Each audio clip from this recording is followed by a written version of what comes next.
Saviez-vous que les écorces des arbres peuvent être utilisées comme des capteurs pour évaluer la qualité de l'air? C'est ce qu'a réussi à faire l'initiative éco-citoyenne RGO en utilisant des écorces comme capteurs passifs pour évaluer la qualité de l'air à Sébikotane. Ce projet de science participative a été implanté à Sébikotane dans la région de Dakar en 2022. Mélina Macoin est l'une des chercheuses au CMRS en France. Elle a travaillé dans la conception de ce projet. Elle nous en parle.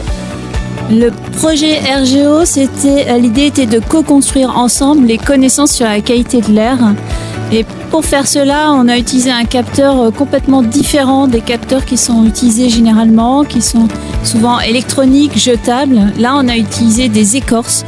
Donc, on a fait des arbres, nos alliés, pour ensemble mesurer la qualité de l'air à Sébikotane. Ce projet inclusif et collaboratif a impliqué les populations locales et des scientifiques, dont des experts de l'Université Cheikh Anta Diop de Dakar. Il repose sur des principes de science participative, de coproduction et de partage de connaissances. Moustapha Bassimbe Sagna, botaniste et maître de conférence à l'UCAD, intervient aussi dans ce projet. Il développe des solutions à base de plantes pour atténuer la contamination du plomb au sol. C'est un deuxième niveau d'intervention et qui correspond un peu à la recherche de solutions pour la phytoremédiation des sols. Alors nos partenaires nous ont permis quand même de pouvoir diagnostiquer un peu la capacité, la quantité de métal qu'on retrouvait tout autour des usines. Et quand on a fait la mission avec eux, nous avons constaté qu'aux alentours de certaines usines, les métaux lourds étaient à des concentrations élevées.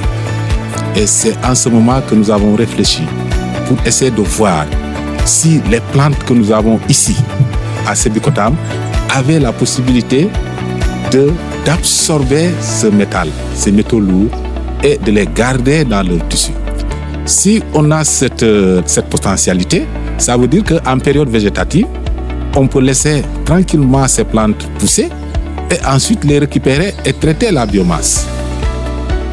Et si on a la possibilité encore de créer un autre cycle végétatif indépendamment des saisons que nous avons ici, la saison sèche et la saison de pluie, ça peut accélérer le processus de phytoremédiation. Le projet illustre la synergie entre sciences et communautés locales et permet de collecter des données environnementales tout en engageant les citoyens dans la préservation de leur cadre de vie. L'Observatoire éco-citoyen RGO et la future forêt urbaine montrent comment les actions locales peuvent avoir un impact global face aux enjeux climatiques, montrant que chacun peut contribuer à un avenir plus durable.